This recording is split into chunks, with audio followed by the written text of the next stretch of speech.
শয়তান যদি জীবনে একটা হুকুম অমান্য করার কারণে যদি শয়তান হয়,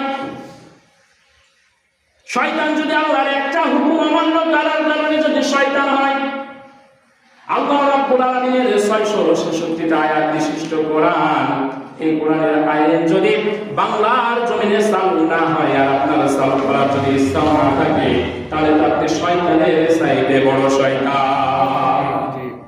ঠিক কি না? কথা বলেন ঠিক কি না? দুঃখ তো লাগে ওই জায়গাতে যে মুসলমান কোরআন নামাজে পড়তে ভালোবাসে, সূরা ফাতিহাতে ইহদিনাস সিরাতাল মুস্তাকিম বলতে ভালোবাসে, অথচ মসজিদ থেকে বের হয়ে গিয়ে মুসলমানের চরিত্র পাতার কাছে পরিবর্তন হয়ে যায়। আছে না নাই? বলেন আছে না নাই? দুনিয়ার ক্ষমতার কাছে মুসলমানদের চরিত্র ইহদিনাস সিরাতাল মুস্তাকিম চাওয়ার পরেও দুনিয়ার ক্ষমতার কাছে গিয়ে মুসলমানের চরিত্র পরিবর্তন হয়ে যায়।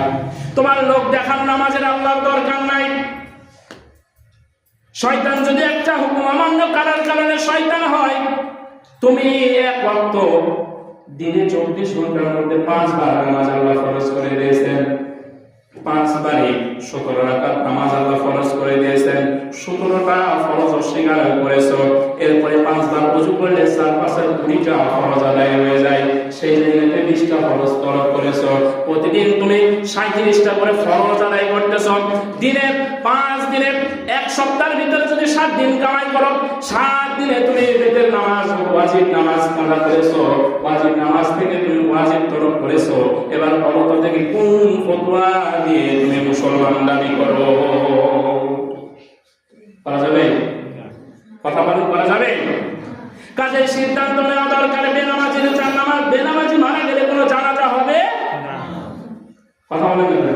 হবে না। হবে কেন হবে না? আমার রাসূল বলেছেন বাইনাল আবদি ওয়া বাইনাল কুফরি মান তারাকাস সালাত।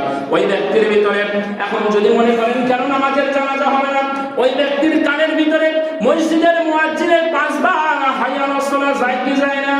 যায়। কথা বলেন না? যায় কি যায় না?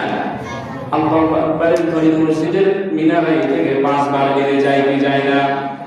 যাওয়ার পরেও যে ব্যক্তি আযান শোনার পরেও নামাজের দিকে ধাবিত হয় না, ও মুসলমানের দিয়ে আল্লাহ রাব্বুল আলামিনের কোনো দরকার না।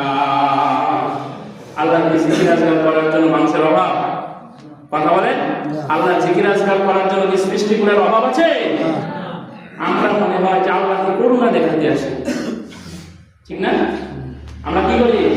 আমরা মনে করি যে আল্লাহকে করুণা দেখাতে আসছি, যে আমরা নামাজ পড়তে আসছি, হচ্ছে আল্লাহ বিশাল বিপদে পড়েছিল, আমরা একটু উদ্ধার করে দিলাম। নাকি আমাদের চরিত্র এরকম আছে না নাই? বারে আছে না নাই?